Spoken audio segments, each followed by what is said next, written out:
hitungan dari Washington DC, Amerika Serikat. Ya Nova, bisa dijelaskan Nova, sebenarnya negara-negara bagian kantong dukungan baik Partai Republik maupun Partai Demokrat ini tampaknya arah dukungannya tahun ini masih sama saja. Sebenarnya seperti apa menurut pantauan Anda, Nova? Ya Sarah, seperti Alabama yang Anda sebut dalam laporan sebelumnya, Alabama ini biasanya solid pendukung Partai Republik dan ternyata memang negara bagian ini mayoritas pemilihnya mendukung Donald Trump dari Partai Republik untuk dalam Pilpres kali ini.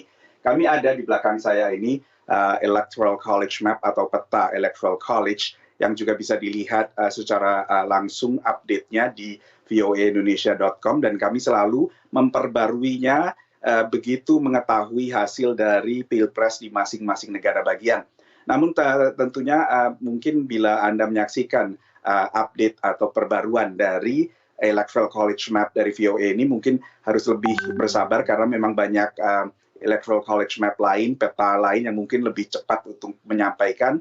Tapi tekad kami adalah untuk menyampaikan secara lebih akurat dengan lebih banyak sumber lagi sehingga untuk memindahkan sebuah negara bagian ke kolom merah atau kolom biru, kolom merah untuk Partai Republik dalam hal ini Donald Trump dan juga ke kolom biru dalam hal ini Joe Biden dari Partai Demokrat, kami lebih berhati-hati menggunakan berbagai sumber.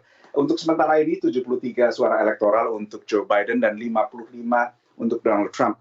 Dan baru saja belum ditambahkan di situ adalah suara baru dari Arkansas dan South Dakota yang masuk kepada Donald Trump. Nah ini semuanya tidak terlalu banyak kejutan. New York, negara bagian New York dengan 29 suara elektoral. Negara bagian terpadat penduduk keempat di Amerika Serikat. Ini memang merupakan kantong dukungan bagi Partai Demokrat yang polling setempat selama ini menunjukkan Joe Biden unggul double digit di sana dibandingkan Donald Trump.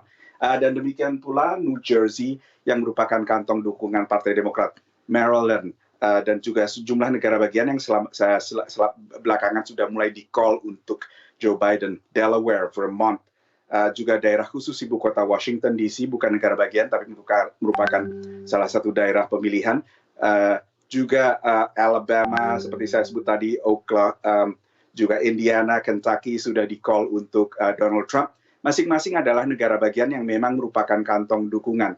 Nah, swing states atau battleground states, negara bagian kompetitif yang tadinya diharapkan untuk bisa memprediksi hasil Pilpres, belum banyak kejutan di antara negara bagian tersebut.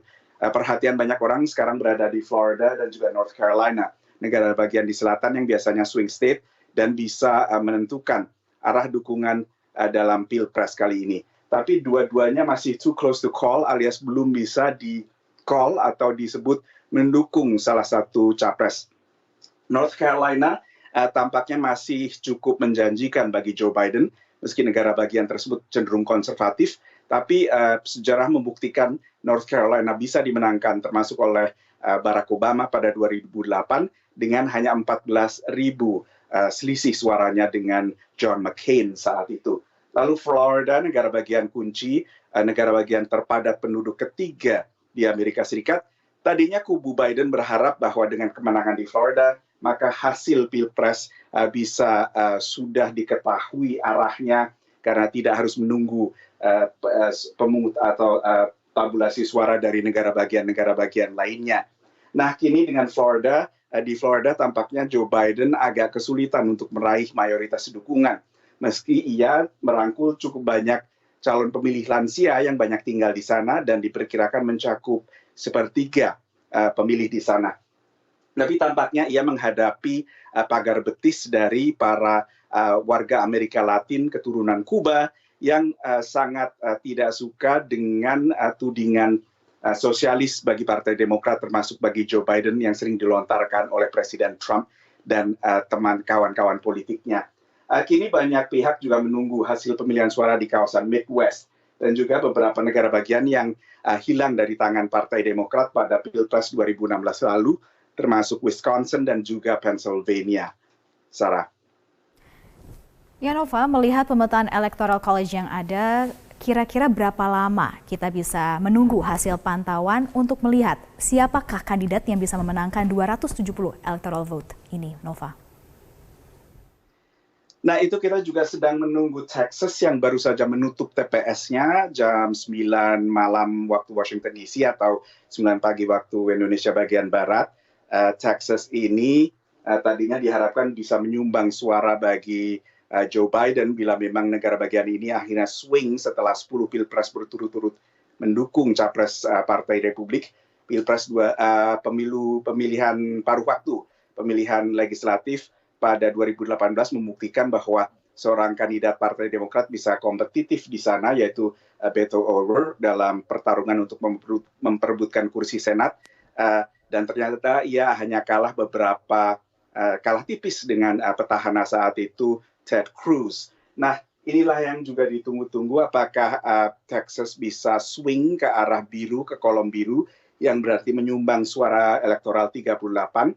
Lalu masih ada juga sejumlah negara bagian yang TPS-nya masih buka, diantaranya California yang merupakan lumbung dukungan bagi Partai Demokrat dengan 55 suara elektoral, dan pantai barat Amerika Serikat yang cenderung bersahabat terhadap Joe Biden.